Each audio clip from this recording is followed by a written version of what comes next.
कुंभ मेला। कुंभ मेला कहानी होने के साथ साथ धर्म से जोड़ने वाली धार्मिक कहानी भी है। हिंदू सनातन धर्म में कुंभ मेले का बहुत महत्व है, जिसके लिए लाखों श्रद्धालु भारत के चुनिंदा पवित्र स्थानों में जाकर नदी में स्नान करते हैं, जिनमें से एक जगह प्रयागराज भी है।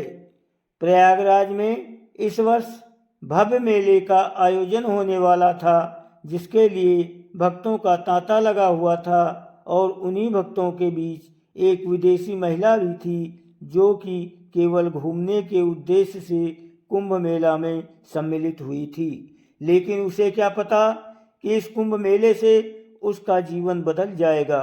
महिला का नाम डायना था। वो विदेशी संस्कृति में पली बढ़ी और वहीं उसने शादी करके अपना परिवार बसाया। और अब जब बच्चे बड़े हो गए, तब वो देश विदेश अकेले ही यात्राएं करने लगी। इस बार वो प्रयागराज आ चुकी थी। डायना ने प्रयागराज पहुंचने से पहले होटल में कमरा बुक कर दिया था, इसलिए पहुंचते ही उसे कमरा मिल जाता है। डायना नहाकर तैयार हो जाती है और होटल में नाश्ता करने के बाद अपना कैमरा लेकर कुंभ मेले में शामिल होने के लिए निकल पड़ती है। लेकिन प्रयागराज के रास्तों में श्रद्धालुओं का झुंड लगा हुआ था। भीड़ देखकर डायना आगे जाने की हिम्मत नहीं कर पा रही थी। अचानक डायना को एक अघोरी दिखाई देते हैं, जो अर्ध नग्न अवस्था में सफ़ेद विभूति से रंगे हुए दिखाई दे रहे थे। डायना को उन्हें देखकर उनकी फ़ोटो खींचने का विचार आ जाता है। वो अघोरी के पास पहुंच जाती है और अपना कैमरा चालू करके उनके सामने खड़ी हो जाती है।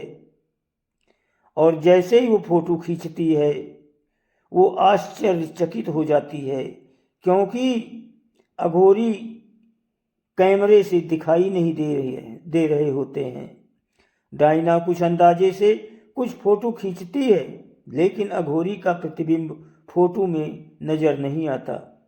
डायना को लगता है कि उसके कैमरे में कोई खराबी हो गई हो, इसीलिए वो चेक करने के लिए कुछ आने जाने वाले लोगों की भी तस्वीर खींचती है, लेकिन उनकी तस्वीर साफ साफ दिखाई दे रही होती है। तो फिर अघोरी में ऐसा क्या था जो उनकी तस्वीर नहीं आ रही थी? डायना अघोरी के पास जाकर उनसे बात करना चाहती है, लेकिन अघोरी भक्तों की भीड़ में आगे बढ़ते जाते हैं। डायना भी उनका पीछा करने लगती है और धीरे धीरे आगे बढ़ती जाती है। डायना को अघोरी रहस्यमय लगने लगे थे। वो उनके बारे में जानने के लिए उत्सुक थी। थोड़ा दूर चलते ही डायना का पैर फंस जाता है और वो गिर जाती है, और जैसे ही उठकर खड़ी होती है तो देखती है कि अघोरी उसकी आंखों से ओझल हो चुके थे। उसे बहुत बुरा लगता है, क्योंकि उसने आज तक इतना रहस्यमय इंसान नहीं देखा था। तभी डायना उसी दिशा में चारों तरफ देखते हुए आगे बढ़ती रहती है। कुंभ मेला अपना आकार बढ़ाता जा रहा था।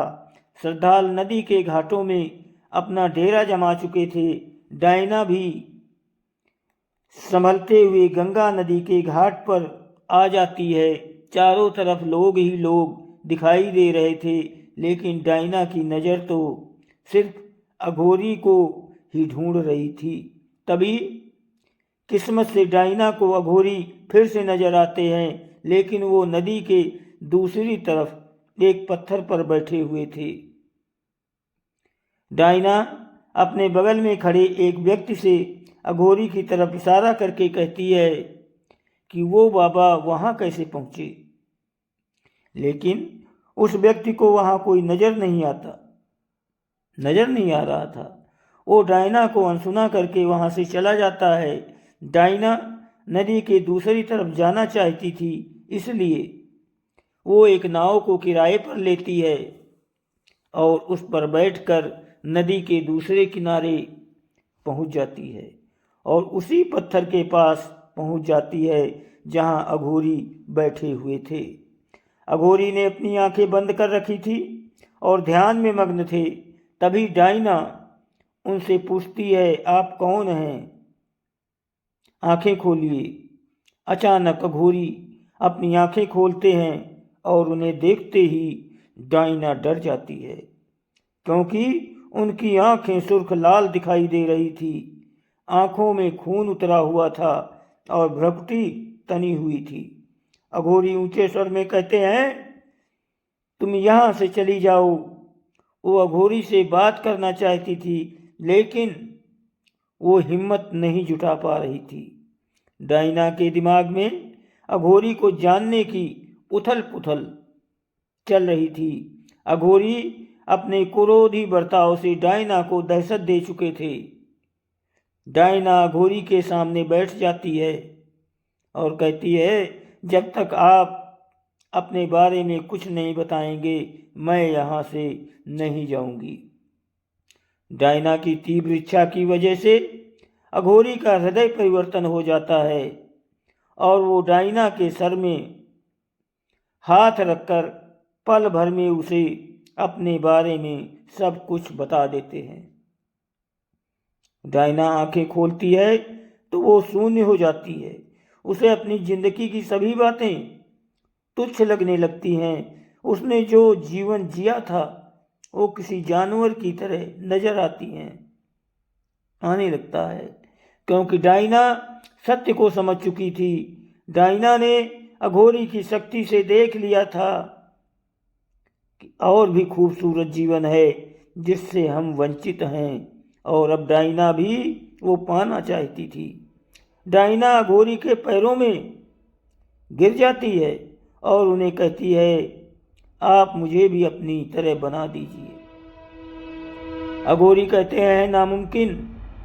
ये साधना महिलाओं के लिए नहीं है और इसमें अपने जीवन को त्याग कर सत्य के मार्ग को अपनाना पड़ता है, जिसमें सांसारिक जीवन से जुड़ी हुई विषय वस्तु से सारे रिश्ते खत्म करने होते हैं।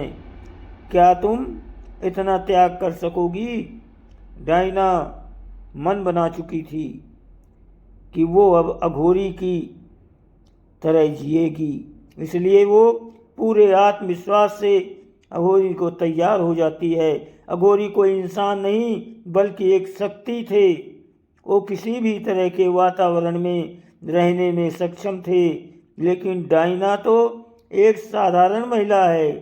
वो इनके साथ साधना करने योग्य नहीं थी, इसलिए वो डायना के लिए उन्हीं पत्थरों के बीच में अपनी चमत्कारी शक्ति से एक छोटी सी गुफा का निर्माण कर देते हैं और डायना के वस्त्रों को बदलकर उसे वैराग्य की वेशभूषा में ले आते हैं। और जैसे ही डायना पत्थर के ऊपर साधना के लिए बैठती है तो नदी के दूसरी तरफ कुछ लोगों को डायना एक देवी के रूप में नजर आने लगती है और कुंभ मेला में शामिल भक्त डायना के दर्शन करने के लिए उतावले हो जाते हैं।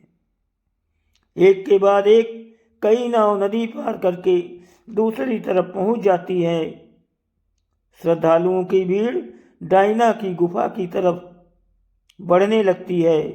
अचानक डायना की आंखें खुलती हैं तो अघोरी उसके सामने से गायब हो चुके थे और बहुत से लोग हाथ जोड़कर सामने खड़े हुए थे। डायना को समझ में नहीं आता कि वो इतनी महान कैसे बन गई कि लोग उसे एक देवी समझने लगे, जबकि वो एक साधारण महिला थी। लेकिन यही कुंभ मेला का प्रताप था जिसने डायना का जीवन बदल दिया और उसकी बेरंग जिंदगी में भक्ति का रंग घोल दिया था। दोस्तों, वीडियो को लाइक और सब्सक्राइब जरूर करें। आपकी बहुत मेहरबानी होगी। आपको बहुत बहुत धन्यवाद।